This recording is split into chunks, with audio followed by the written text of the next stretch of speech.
سختیاں اور مشکلات انسان کی شخصیت کو سنوارتی ہیں، کیونکہ انسان مشکلات کو دور کرنے کے لیے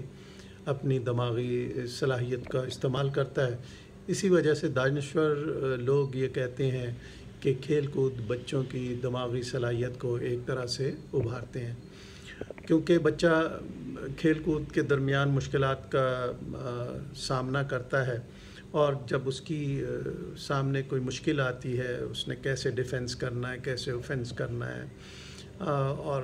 کیا ٹرک استعمال کرنی ہے کہ وہ اپنے مقابل کو زیر کر دے اور آگے بڑھ جائے، تو یہ مشکلات جو وہ سامنا کرتا ہے تو اپنی فکر کی طاقت کے ذریعے سے ان مشکلات کو وہ دور کرتا ہے۔ یعنی کھیل کود کے درمیان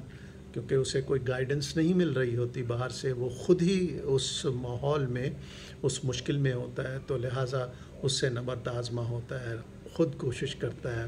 اور جو اس کے ذہن میں پہلے سے موجود علم ہوتا ہے، ٹرکس موجود ہوتی ہیں، ان کو استعمال کر کے اس ایک خاص سچویشن سے نکلتا ہے۔ اس اعتبار سے جب تک مشکلات کے طوفان نہ آئیں اس وقت تک ہماری بہت سی صلاحیتیں ابھر نہیں پاتی۔ مشکل آتی ہے تو ہمیں اپنے ذہن کو زور دینا پڑتا ہے، اس کا حل تلاش کرنا پڑتا ہے، حوصلہ اپنے اندر پیدا کرنا پڑتا ہے تاکہ ہم اس مشکل سے نکل سکیں، اس کا حل تلاش کرنا پڑتا ہے۔ سختیاں اور مصیبتیں ایک قسم کے سخت استاد کی حیثیت رکھتی ہیں،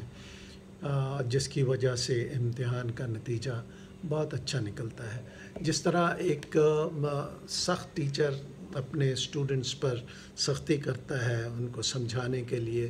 ان کی یادداشت کو بہتر کرنے کے لیے، وہ سب اسی لیے کرتا ہے ایک سخت ٹیچر، تاکہ بچے کی ذہنی استعداد بڑھ سکے اور وہ معاملات کو بے خوفی سے اور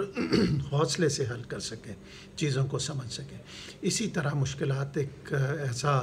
رول پلے کرتی ہیں جو انسان کی